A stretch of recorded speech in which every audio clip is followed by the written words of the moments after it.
5, 4, 3. Welcome everybody to Does My Bank Still Love Me? I'm Norm Newkirk. We have on our show today a guest that has appeared before. His name is Kevin Kim. Kevin is the founder and owner of Short Sale Solutions.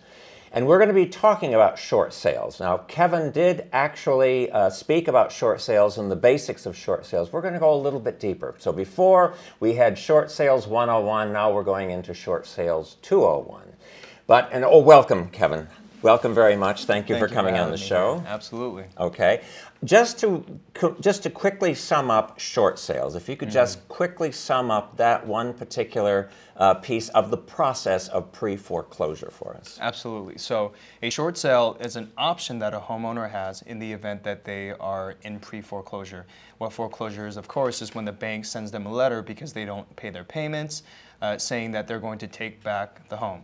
So a short sale is an alternative option to foreclosure where the homeowner decides to sell the property as opposed to allowing the bank to sell the property at auction, and in return the homeowner gets to save a couple of years of damage on their credit, a couple points on their FICO score, and ultimately gets to avoid getting a foreclosure on their credit report. Okay.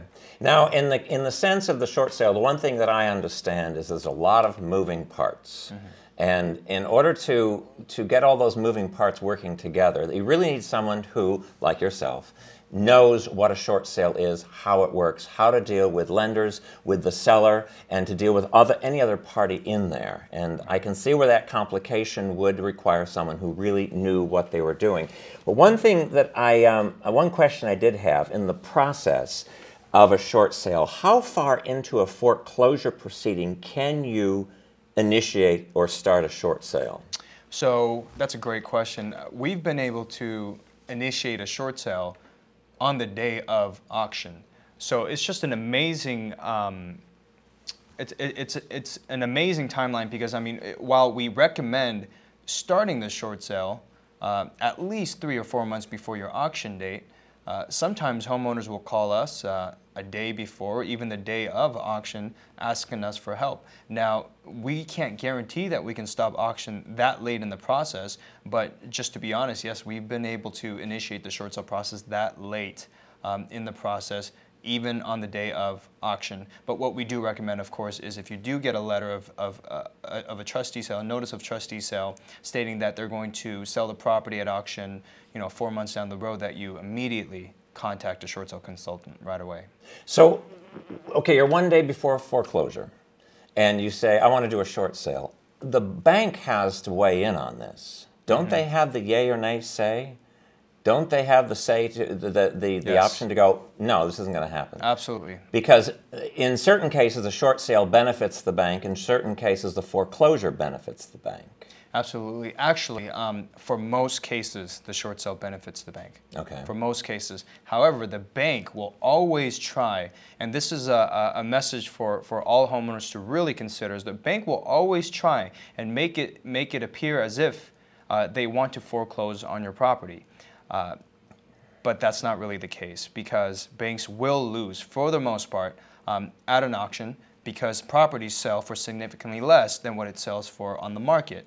At an auction, you have investors with cash who want to buy property at 65 to 75 cents on the dollar, whereas on the MLS, for example, on the multiple listing service, retail buyers will come in and buy properties for 85% to about 100% of market value. So it's always in the best interest, almost always in the best interest of the bank to allow a short sale. But the only reason why they say no is, and this is a very, while this might be a short answer, this can open up a big can of worms right now, is the only reason why they say no is they try to get their homeowner to keep paying their payments. They try to get the homeowner to borrow money from friends and family, to pay back arrears and things like that. They try to get the homeowner to pay as much money to the bank as possible, whether it's repaying their arrears, whether it's continuing to pay their mortgage, or whether it's, in the event of a short sale, to pay the entire deficiency, because let's face it, it's the largest reason, the biggest reason why we're in this crisis today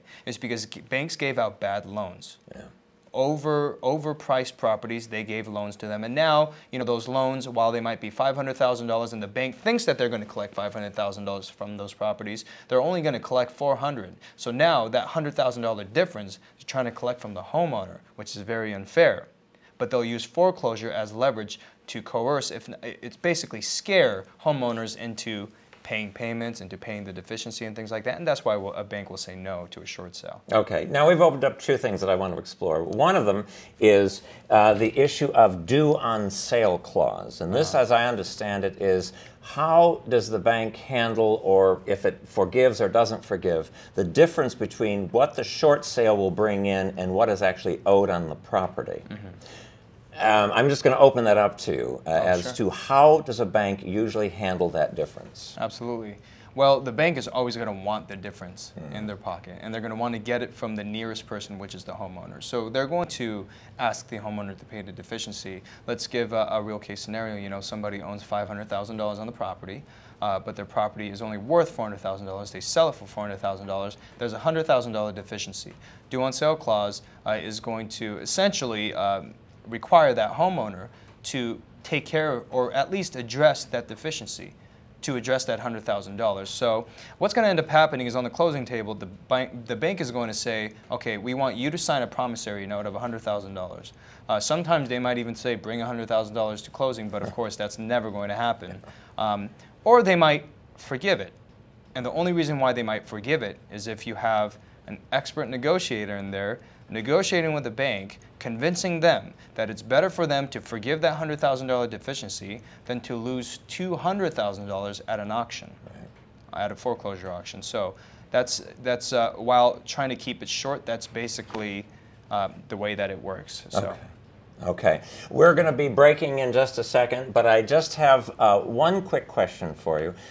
In this area of a short sale, how easy is it to find investors for these short sales? People who are willing to go in there either with cash or with good enough credit to get a loan? That's a great question. It's very easy to find an investor, but is it in your best interest? Absolutely not. It's not in your best interest. And I will say this, all the advertisements you see about buying properties and things like that, and I'll buy your property in 7 days, and I'll cash offers for your properties within 3 days. All those advertisements, you'll see them on billboards, you'll see them online and things like that.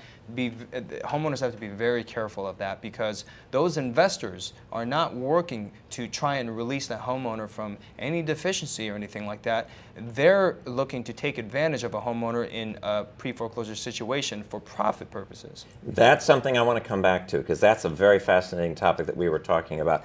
We'll come back. Stay with us. Does your bank still love me? Does your bank still love me? This is Norm Newkirk.